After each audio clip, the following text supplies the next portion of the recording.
Então, quem é Sofia Fernandes? Ora bem, eu já conheço a Sofia já talvez há mais de 10 anos, tenho essa felicidade. Ela dirá, bom, eu tenho esse infortúnio, bom, talvez seja assim. Bom, a Sofia começou a trabalhar comigo em 2007, em outubro de 2007. Nós partilhamos cerca de 10, 12 anos, partilhamos a mesma universidade, também o mesmo serviço, a biblioteca. Ela esteve numa universidade até 2019. O último ano, sensivelmente, não no Porto, onde nós nos conhecemos, mas na reitoria, portanto, na Universidade de Lisboa. Desculpa, na reitoria em Lisboa, na Universidade de Lisboa, na Universidade Católica Portuguesa em Lisboa. Ora bem, ela trabalhou na área da biblioteca, mas sempre ligada àquilo que nós podemos designar por bibliometria, produção científica, acesso aberto, etc. Teve um papel fundamental, fez um trabalho notável num só ano na reitoria da Universidade Católica Portuguesa, um trabalho notável que ainda hoje a Universidade pode colher esses mesmos frutos. Quero também dizer que ela hoje, desde março de 2019, fiquei muito contente, recordo-me perfeitamente o telefonema quando ela me comunicou desse novo projeto que ela ia abraçar. Ela é neste momento Head, não vou traduzir, Head of Open Research da Universidade de Exeter. Penso que é assim que se designa, Exeter. Que mais há a dizer? Bom, há mais a dizer que ela em 2006 licencia-se em Ciências da Informação na Faculdade de Letras da Universidade do Porto. Mais tarde, em 2014, obtém um mestrado, também me recordo desse dia, obtém um mestrado em Ciências da Informação, mestrado esse, portanto, organizado pela própria Faculdade de Letras e pela também Faculdade de Engenharia em conjunto. Sofia, eu costumo pregar uma partida aos convidados. Qual é a partida? Eu, na minha opinião, e eu não me canso de repetir isto, eu sou alguém de ideias fixas, enfim, podem-me chamar repetitivo, enfim, talvez seja um bocado, mas é uma questão de coerência. Eu acho que nós devemos ter 3, 4, 5 ideais, não mais que isso, e todos os outros poderão orbitar à volta deles, mas eu entendo que nós somos mais que uma trajetória profissional, uma trajetória. Eu sou muito mais que um canudo. Podemos ser licenciados, mestres, mas o que é isso, afinal de contas? Eu posso ter uma carreira brilhante nesta ou naquela instituição, muito tempo naquela instituição, pouco tempo naquela instituição, mas nós somos mais, insisto, que um caminho académico, um caminho profissional. E a EBSCO, se é uma empresa que é valorizada e apreciada por milhares e milhares de bibliotecários, professores, investigadores, não só pela sua qualidade tecnológica, mas também, digo eu, e eu ponho-me de parte, olho para os meus colegas, pela sua dimensão humana. E nós somos, portanto, eu não sou um nome, eu sou o que tenho uma vida por trás, tenho qualidades, tenho defeitos, nós somos assim, somos o que somos. E eu uh, prego sempre esta partida. Gostaria que tu falasses um pouco de ti, basta em 10 segundos, 10, 15, 20 segundos, em que nos contes alguma coisa sobre ti que ninguém sabe. Olha, vou dizer-te, tivemos aqui um bibliotecário que fiquei até muito, foi engraçado, ele disse que era mestre cervejeiro, ele fazia cerveja artesanal. Tivemos aqui alguém depois, uma semana depois, ou 2 semanas depois, muito engraçado também, uh, que ela, além de ter uma pós-graduação em yoga, mas pronto, isso, ok, sentado importante, ela praticava um hobby que eu nunca tinha ouvido falar, ela deu-lhe um nome que eu não fixei, e esse hobby era nadar vestida de sereia.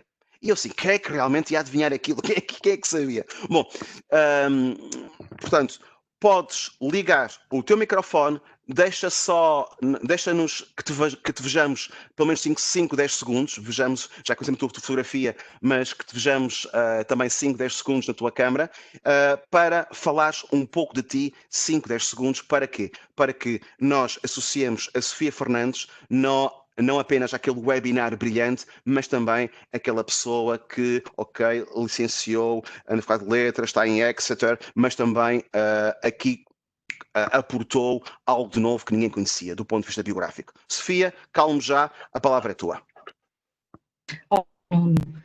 Ora bem, isso é uma pergunta um bocadinho complicada. Não sei se tenho algo assim tão interessante ou tão mirambólico quanto os exemplos que tu deste. A única coisa que estou-me aqui a lembrar, que se calhar poderá ser um bocadinho interessante, não é segredo. Há muitas pessoas que me conhecem, mesmo do ponto de vista profissional, que sabem um pouco disto, mas se calhar não a este pormenor.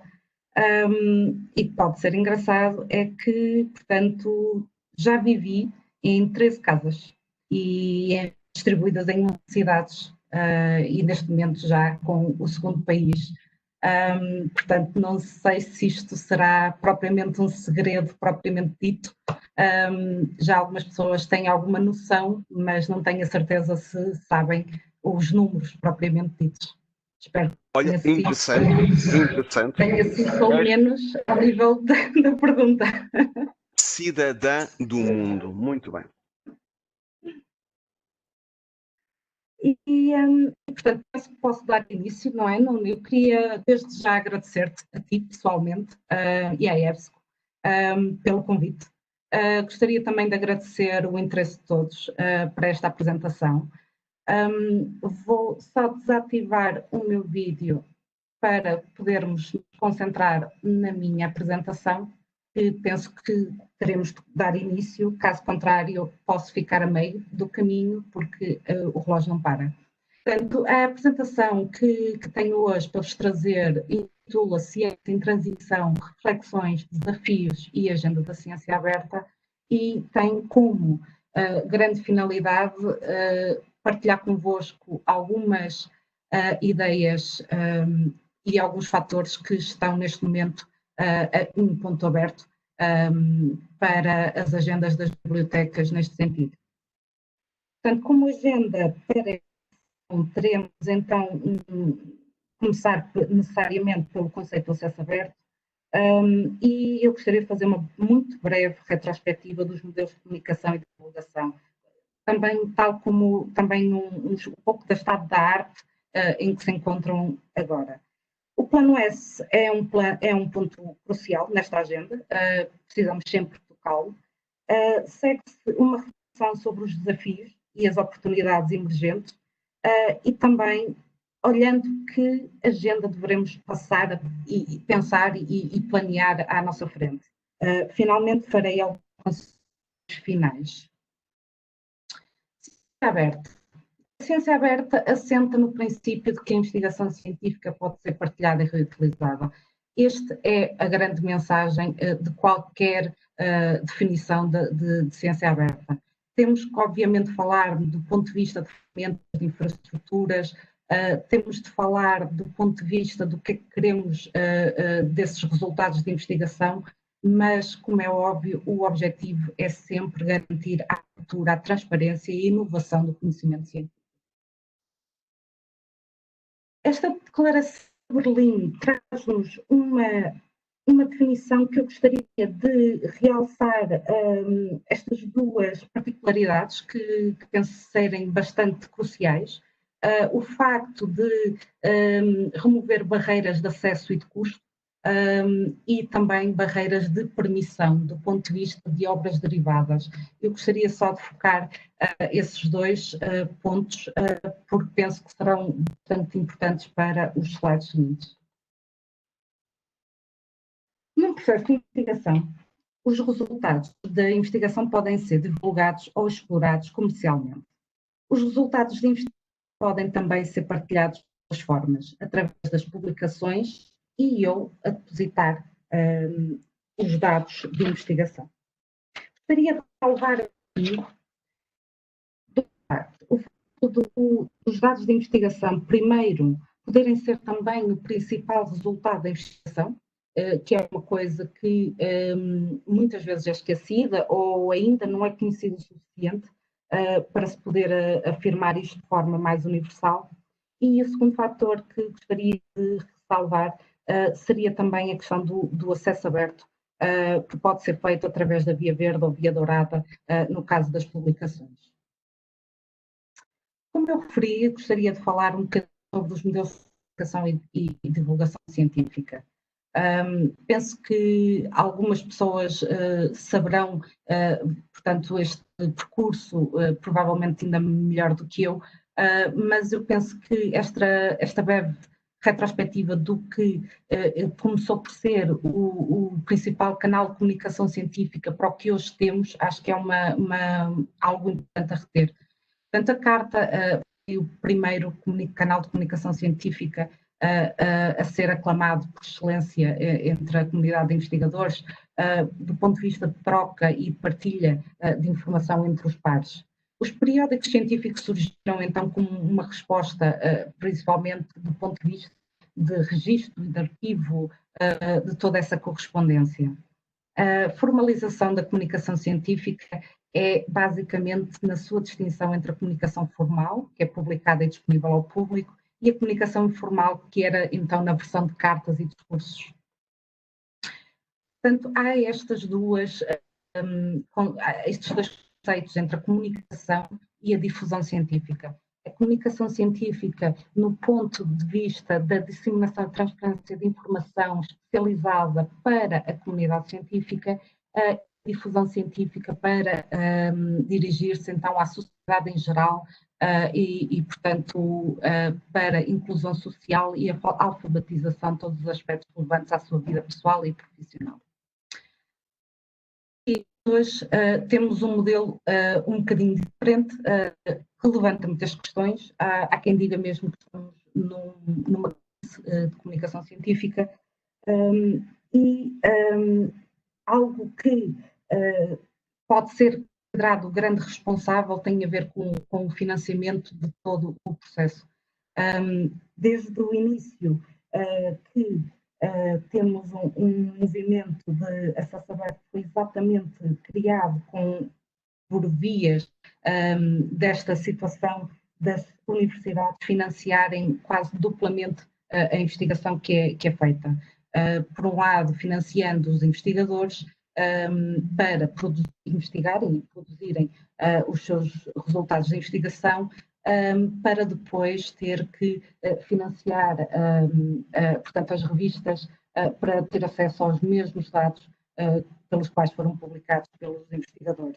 Sem também esquecer um menor que tem a ver com a questão de transferência do copyright. O acesso aberto, como já opções disponíveis para os investigadores publicarem acesso aberto, são a verde, em que podemos então utilizar o check of Romeo, verificamos as condições das revistas para o depósito em repositórios, dependendo da política da revista, poderá haver então um embargo para a publicação estar de facto disponível. Uma coisa a reter é o facto da investigação estar a ser financiada e esse embargo penso que será importante referir que pode muitas vezes não estar de acordo com a política de acesso aberto se a entidade financiadora tiver uma política nesse sentido. Na Via Dourada, o artigo pode ser então publicado imediatamente em acesso aberto, no website da revista. Nesta situação, o autor poderá publicar numa revista de acesso aberto ou então numa revista híbrida, que permite a opção de acesso aberto através do pagamento de uma taxa, que é o chamado Article Processing Charge, ou vulgarmente chamado de APCs. Os APCs, no entanto, também podem ser requeridos por revistas de acesso aberto.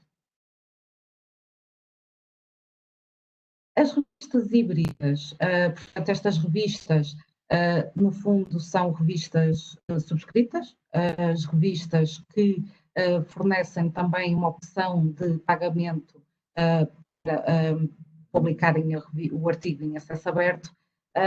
Este modelo, ultimamente, tem gerado, portanto, bastantes conversas do ponto de vista do acesso aberto, até que ponto poderá ser viável ou sustentável este modelo, porque temos aqui o que é chamado double dipping, portanto, estão a cobrar, no fundo, por duas vias para o mesmo conteúdo, e, portanto, tem havido aqui algumas conversas, e nomeadamente no âmbito do Plano S, que veremos mais à frente. Uma das coisas que eu referi exatamente foi que as revistas em acesso aberto também podem requerer os APCs. Eu fiz uma pesquisa no Lages, isto não é novidade, mas gostei também de confirmar que se mantém estes números.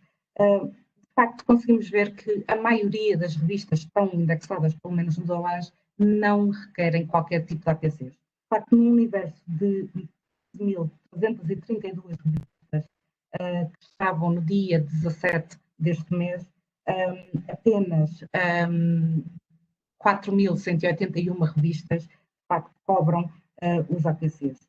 Podemos também aqui ver alguns exemplos de preços.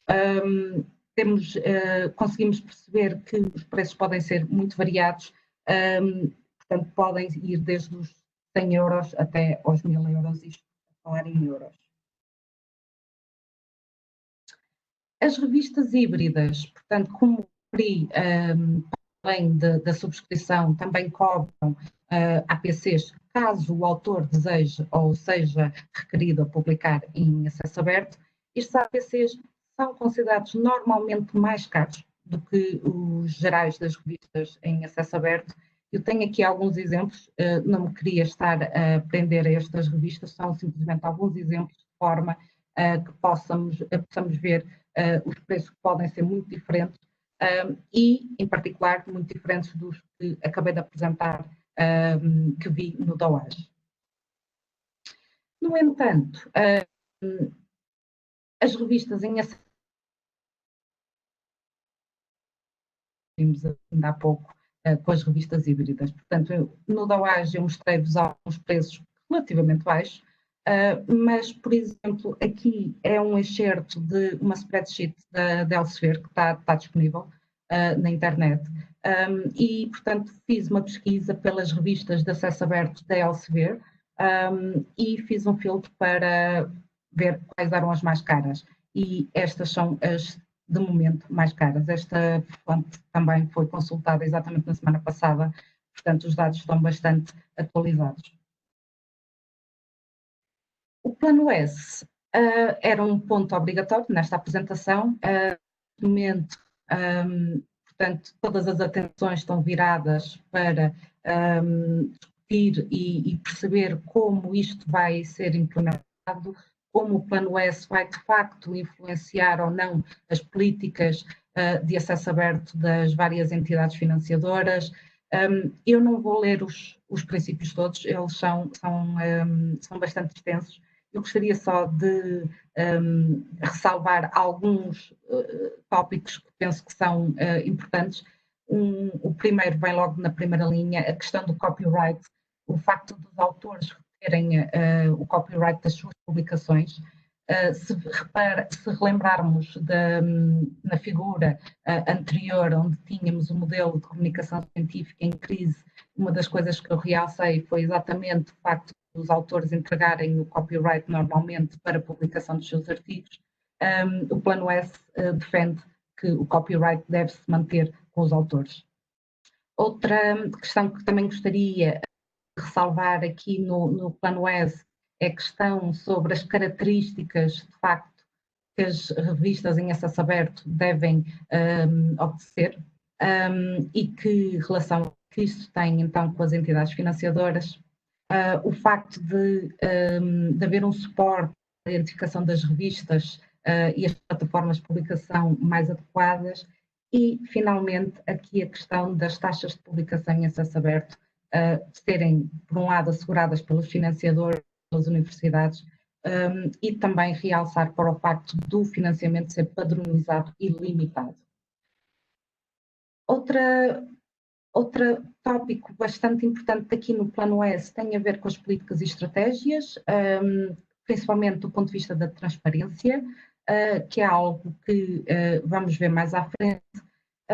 Também temos aqui a referência ao acesso aberto para monografias e livros e também a questão de preservação digital a longo prazo também. Um dos pontos que já vamos ver exatamente nos slides seguintes tem a ver com a questão do modelo híbrido de publicação, que não é compatível com estes princípios e por isso é que incluí slides anteriores nesta apresentação e gostaria de me prolongar um bocadinho mais sobre isto, exatamente nesse sentido.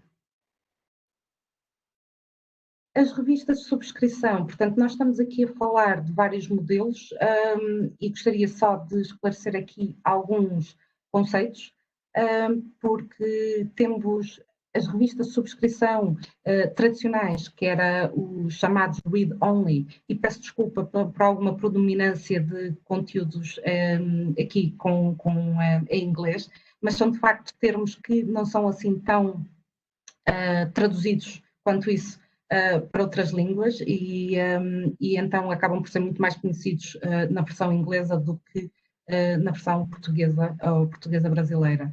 Portanto, as revistas de subscrição são as revistas modelo tradicional, que as bibliotecas conhecem muito bem, permite o acesso aos conteúdos que foram publicados nessa revista, portanto, e nada mais. Modelos que envolvem uma Open Access Membership, portanto, alguma espécie de membership relativamente a dar acesso à parte da publicação em acesso aberto também nessas revistas, para além da consulta. Temos as contas de pré-pagamento e também alguns esquemas que simplesmente aliam as faturas todas numa única só. Temos os esquemas de descontos e então aqui temos o pagamento, poderá haver uma membership também ou não, portanto, quando digo uma membership, estou a falar no sentido de ser paga, poderá haver ou não sendo paga, e tem direito a um desconto, por exemplo, de 5% de todos os artigos publicados em acesso livre nessa revista, por exemplo, é só um exemplo. Temos os Read and Publisher Deals e temos os Transformative Publisher Agreements. Estes dois eu vou deixar para os slides seguintes, que convém ver com algum mais detalhe. Os acordos transformativos ou os Transformative Agreements, ou mesmo Transitional Agreements, há aqui, pelo menos em Inglaterra existe alguma discussão exatamente qual é o termo mais adequado, representam então a transição do modelo de subscrição para o modelo de acesso aberto nas revistas científicas. Portanto, isto tudo baseando-se que os custos de publicar em acesso aberto deverão ser incluídos no custo total da revista, não havendo custos adicionais para que os autores publiquem em acesso aberto. Isto estamos a tentar perceber um negócio que neste momento está bifurcado, digamos assim, entre a consulta e a publicação, para ser um modelo mais homogéneo e concentrar ambos os custos num único custo total. Os modelos Read and Publish e os modelos Publish and Read são, no fundo, considerados modelos, digamos, transitórios para chegarmos a um Transformative Agreement, mas entre ambos são parecidos, mas há algumas diferenças. Portanto, o Read and Publish, portanto, a revista cobra pelo modelo de subscrição a questão da consulta e leitura pelo modelo de publicação num único contrato. Basicamente, o que é feito é tentar dar perceber o custo da consulta e o custo da publicação e, no final, oferecer um preço único para a instituição. Temos também os Publish and Read Agreements, que é semelhante, portanto, no fundo, também só há um custo, mas aqui o meio é um bocadinho diferente, porque o pagamento que é feito pela instituição não é para a parte da leitura e é só para a parte da publicação. A parte da leitura acaba por ir para acréscimo, porque se todos publicam nessa revista e essa revista tem os conteúdos em acesso aberto, como é óbvio, a consulta já está incluída, já está paga no preço.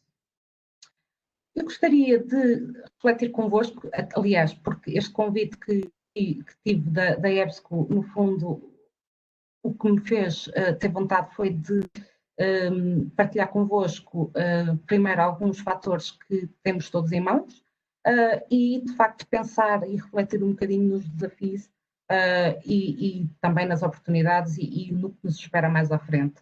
Um dos desafios que nós temos, portanto, mesmo à nossa frente, é exatamente a questão do Plano S, de facto de ser implementado e de facto essas revistas híbridas adotarem estes acordos transformativos.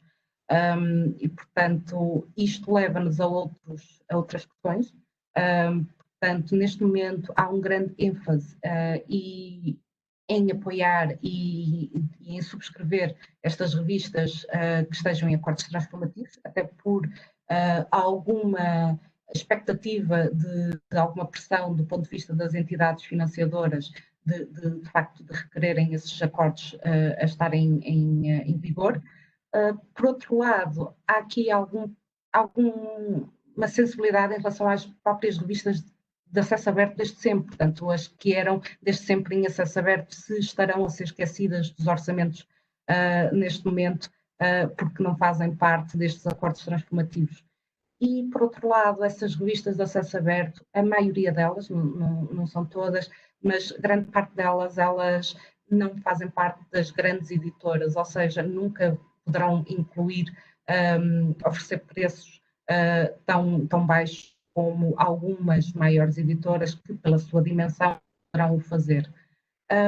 Por outro lado, também este modelo de acordos transpartivos e mesmo estes read and publish e publish and read agreements, portanto, tem um princípio muito bom, que é, no fundo, acabar por mudar o princípio de subscrever uma revista para consultar e simplesmente trocar esse custo pelo da publicação, e assim estamos a promover que a leitura seja gratuita e livre para todos os outros.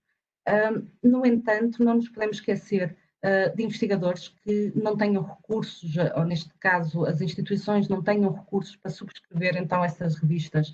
Portanto, uma coisa é consulta, tudo bem, eles vão poder continuar, se calhar ainda vão aumentar o número de investigação que podem consultar, mas do ponto de vista de publicação ficam com muito menos opções se não tiverem então essa subscrição para a revista e se estivermos a falar de um modelo em que alia a parte da consulta com a publicação num único contrato com as revistas. Por outro lado, um dos grandes desafios, e neste momento, isto principalmente para as revistas, do ponto de vista das revistas, de facto, esta transparência de custo que o Plano S pede, de facto, será difícil, principalmente quando modelos são muito diferentes uns dos outros e que haja aqui, se calhar, alguma necessidade de alguma normalização ou padronização de custos de modelos para, de facto, conseguir ter uma transparência de custos que seja justa ou pelo menos entendida perfeitamente ao olhar para as revistas. Outro problema e que poderá ser um desafio também neste momento tem a ver com a inflação anual dos custos das revistas, e isto já não é problema novo. As bibliotecas têm visto esta inflação há muitos anos, sem grande perspectiva de pararem ou serem mais razoáveis, em alguns casos, não é em todos, mas aqui chamo aqui a especial atenção, principalmente do ponto de vista do orçamento, e já que estamos a falar de novos modelos de negócio ou de negociação com as revistas, que esta questão da inflação seja tida em conta, já que é um momento, uma oportunidade, de facto, de conseguirmos ter aqui algum balanço entre o que serão o que é o modelo das revistas de negócio e que tem de ter o seu income, com vista também de forma balanceada com os orçamentos das bibliotecas e também do ponto de vista das agências financiadoras. A investigação não financiada vai ter aqui um bocadinho, ter também a questão do orçamento. Quando falamos em investigação financiada, é muito fácil perceber como as políticas de acesso aberto, e aqui não estou-me a referir às financiadoras, mas também do ponto de vista das próprias universidades, como é que isso fica refletido, pelo menos nestes novos modelos de negócio com as revistas, e principalmente quando é a partir de consórcios. Portanto, esta é uma questão que não é bem linear e principalmente vai depender muito das realidades dos países. Por exemplo, a Inglaterra funciona de uma forma muito diferente as bibliotecas fazem a gestão do orçamento das entidades financiadoras, muitas das vezes, portanto, são casos um bocadinho diferentes, mas voltamos à ideia do orçamento. Por outro lado, e vou passar o próximo ponto, porque queria deixá-lo mais para o fim, a questão da Green Book, só para mantermos a parte das revistas. Portanto, se as revistas todas adotarem este modelo transitório para se tornarem, de facto, revistas de acesso aberto, será que a Via Verde vai desaparecer, de facto? Qual é o papel ou o futuro dos repositórios neste sentido? O facto das revistas, o facto dos princípios do Plano S serem, de facto, incluídos nas políticas de acesso aberto às entidades financiadoras, uma coisa é serem signatários, concordarem com estes princípios, outra coisa é como incorporam, de facto, os princípios. Portanto, é uma expectativa que todos nós estamos a ter até virem as novas políticas de todas estas entidades financiadoras.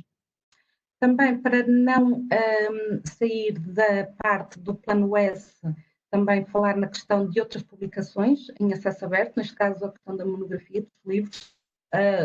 Portanto, isto levanta muitas ao nível de custos.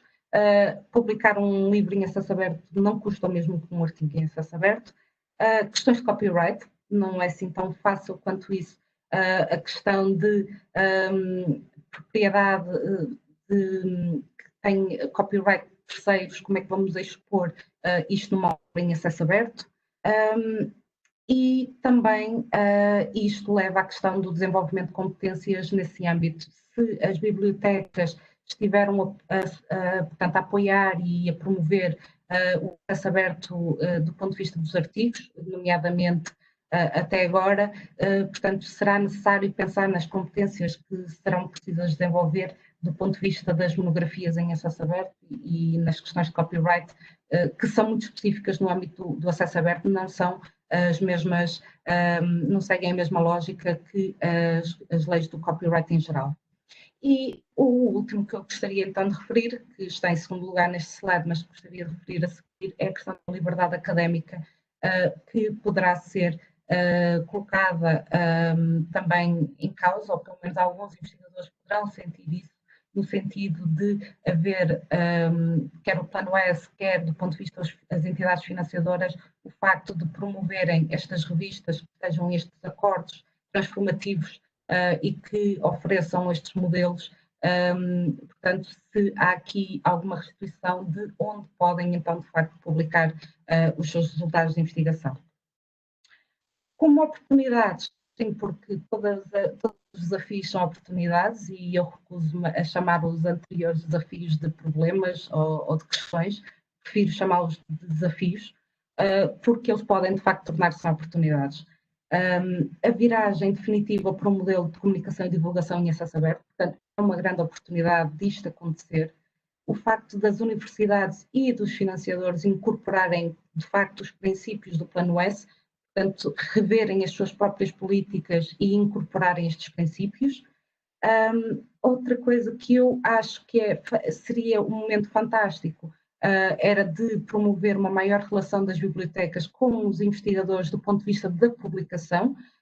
Portanto, tradicionalmente a biblioteca tem um relacionamento com os investigadores do ponto de vista da consulta, de como fazer a investigação, de leitura bibliográfica, portanto, e que tal a começar de facto a apoiar do ponto de vista de publicação, visto que as bibliotecas agora subscrevem revistas cujo preço tem a ver com como publicar lá em acesso aberto e não do ponto de vista de consulta. Portanto, acho que isto pode ajudar a comunidade de investigadores a ter uma maior percepção desse papel da biblioteca, que a biblioteca já está no terreno a tentar fomentar, mas ficar de forma mais visível. Outra questão que falei há pouco seria, de facto, é uma oportunidade de, já que estamos num modelo de negociação, de se refletir sobre a inflação anual. das revistas, de forma a ser algo realista e seja ponderado de forma a que seja razoável no âmbito dos orçamentos das bibliotecas. Algo que também eu gostaria muito que fosse uma oportunidade para isto era o papel das bibliotecas na dinamização da cultura do acesso aberto em vez da promoção. Portanto, acho que já estamos a trabalhar há muito tempo na promoção do acesso aberto e eu gostaria de ver-nos, a nós todos, a trabalhar mais na dinamização da cultura do acesso aberto. Portanto, algo que é um bocadinho diferente da promoção do acesso aberto. Apoiar o surgimento emergente que estamos a ver de pré-prints e outras plataformas de publicação. O Plano S refere, portanto, poderemos ver aqui uma oportunidade destes veículos de publicação serem mais generalizados. A gestão de dados de investigação, o facto de não estar no Plano S, mas de facto seria uma oportunidade de começar a tratar mais da questão da transparência ao longo de todo o processo da investigação para termos uma gestão de dados de forma mais responsável e mais fácil para os investigadores, como é óbvio. Repositórios como soluções de ação digital, não sei se recordam do desafio que seria pensar qual seria o futuro dos repositórios. O repositório é previsto no Plano S, portanto continua a existir como algo que está pensado para continuar, neste sentido mais como soluções de preservação digital do que de publicação, apesar de, desculpem, não queria dizer de publicação, do sentido de arquivamento de via para colocar em acesso aberto versões que não são permitidas publicar imediatamente em acesso aberto, e a questão também dos consórcios mundiais. Portanto, uma das questões que vimos como desafios seria como termos acesso todos, por um lado, à consulta dos artigos que são publicados, mas, por outro lado, como é que isso poderia afetar países ou instituições sem capacidade para subscrever essas revistas do ponto de vista da publicação, de serem impedidos de publicar. Se calhar o pensarmos em consórcios mundiais em vez de consórcios nacionais, e não estou a dizer isto para de forma a substituir, não, no sentido de complementar, como é que poderão, a nível mundial, os consórcios nacionais fazerem-se valer uns aos outros e tentar evitar que isto aconteça. Que agenda, após tantos benefícios, oportunidades ou desafios, como podemos pensar que temos uma agenda ou que podemos planear? Há aqui algumas coisas que podemos esperar que aconteçam, portanto, são muito prováveis que aconteçam, e há outras que cabe-nos a nós, que trabalhamos em bibliotecas ou com a comunidade académica e científica, de procurar e facilitar ou colaborar para conseguir, de facto, aproveitar e implementar estas oportunidades. Em primeiro lugar, será importante ver as políticas de acesso aberto alinhadas entre as universidades e as entidades financiadoras, especialmente com o Plano S. O papel das bibliotecas e dos consórcios na definição do negócio das revistas é muito importante. Diria que são mesmo chave. As entidades financiadoras e as universidades, portanto, o facto de poderem desempenhar aqui um papel muito importante na constante procura do diálogo e envolvimento entre todos, e beneficiaria, sobretudo, a comunidade da investigação. No que diz respeito às competências na biblioteca, será necessário aprofundá-las por publicação, sem ser a questão dos artigos, nomeadamente livros, levantam muitas questões a nível de copyright e outras questões também a nível de como outras formas alternativas de publicar, como os pré-prints. Último, mas não menos importante, a questão de envolver os investigadores nesta discussão. Seria importante eles conhecerem estas conversas, estes debates e todas as questões que são levantadas com estes modelos de comunicação e com tudo o que se passa ao nosso redor. E mesmo quando pensamos que temos temos algum conhecimento ou alguma consciência destas discussões, esquecer que a comunidade de investigadores tem outras realidades emergentes e isto não quer dizer que esta não faça parte da realidade que eles têm de lidar, mas não têm o foco muitas vezes necessário para ter estas reflexões e, portanto, o facto de conseguirmos facilitar o envolvimento e a compreensão deles também nestas discussões seria muito benéfico para toda a gente. Algumas considerações finais. A trajetória do acesso aberto não tem sido simples. Quem está nesta chamada connosco há alguns anos percebe isso perfeitamente. Não foi linear, não foi rápida também. O contexto académico, nacional e editorial tem uma grande influência e papel na evolução do acesso aberto. Portanto, não é só as bibliotecas, não são só os financiadores, somos todos nós. O papel das bibliotecas mantém-se tão importante como no início do processo. O facto de modelos mudarem, finalidades serem outras ou meios para atingir esses fins serem outros, não tira o papel das bibliotecas neste processo, na minha opinião, pelo contrário. E desafios e oportunidades não são estáticos. Não são sempre os mesmos, há que manter um grande foco na realidade que nos rodeia e em todos os desenvolvimentos é muito importante porque temos de estar preparados e, por um lado, se a trajetória do acesso aberto não tem sido rápida, mas também não tem sido linear, portanto, o facto desta atenção constante ao que nos rodeia é muito importante. Gostaria só de deixar as palavras que eu acho que são chaves e que gostaria que fosse o que fosse retido da minha apresentação, que é exatamente diálogo e envolvimento. Penso que neste momento são os ingredientes-chave para conseguirmos fazer daqueles desafios as oportunidades que referi e que foram só um exemplo, que existem provavelmente muitas outras, dependendo de vários contextos. Eu gostaria de também só dar aqui uma última ideia em relação à minha apresentação. De facto, isto é a visão que eu tenho deste momento, toda a trajetória e do ponto em que nos estamos e por onde podemos virar. A minha experiência, como o Nuno referiu, foi de mais de 10 anos a trabalhar no meio académico e universitário do acesso aberto, do ponto de vista da biblioteca, de apoiar o acesso aberto e da comunicação científica. Há 1 ano e meio, de facto, estou a trabalhar noutra realidade diferente, portanto, como Open Research Manager na Universidade de Exeter, mas uma coisa posso dizer, realidades diferentes e, no entanto, o cérebro e o foco é exatamente sempre o mesmo, é envolver a parte académica de investigação, e isso é algo que são, de facto, os ingredientes-chave para, de facto, conseguirmos apoiar o movimento de acesso aberto e os nossos investigadores, que não podemos nos esquecer que são os que nós encaramos desde o início como os principais beneficiários deste todo o movimento.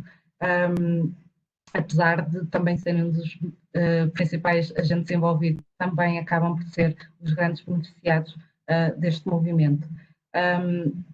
Espero que o meu testemunho ou a minha experiência tenha sido algo que tenha ajudado nas vossas próprias reflexões, no vosso próprio planeamento e a vossa agenda para estes futuros tempos que não se avizinham propriamente normais. De facto, muita coisa mudou, o acesso aberto não foi exceção. Penso que esta é uma oportunidade também muito boa do ponto de vista, não queria referir isto diretamente na apresentação, mas o facto da pandemia ter posto mais foco na questão da necessidade do acesso aberto e, principalmente, os dados de investigação, não necessariamente só do ponto de vista da publicação, quanto é importante ter acesso aos dados que estão a ser investigados e publicar esses dados imediatamente.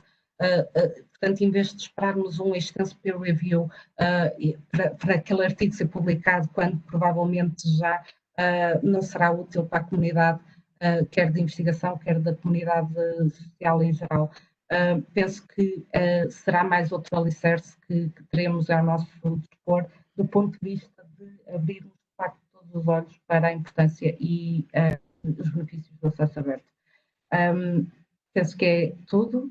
Penso que cumpri o tempo. Não Sim, cumpriste o tempo de uma forma bastante escrupulosa.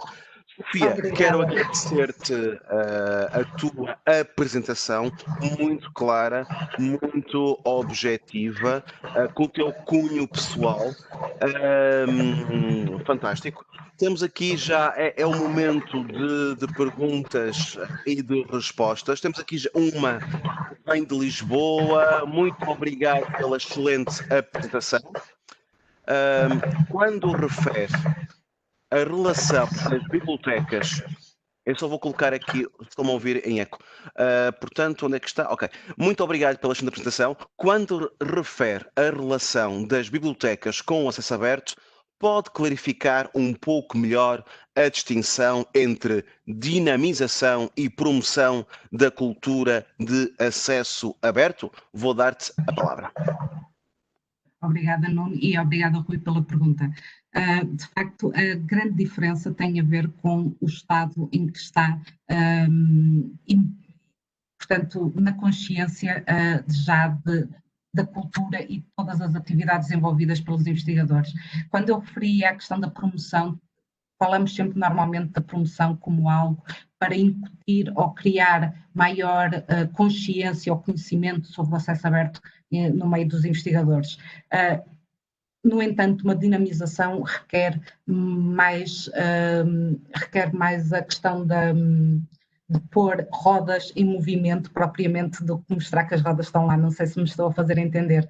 Portanto, tem a ver mais com o facto de termos alguma consciência de que a promoção foi feita, o trabalho de darmos a conhecer já foi feito, não quer dizer que esteja todos e em todo lado com, se calhar, o nível de consciência que nós gostaríamos que estivéssemos, todos, mas acho que estamos mais num momento em que temos que começar a ir pela parte mais prática e de dinamização e de apoiar os investigadores exatamente na prática, como é que eles podem colocar isso em prática, em vez de estarmos a pensar só na promoção. Uma coisa não invalida a outra, não sei se estou a ser clara o suficiente,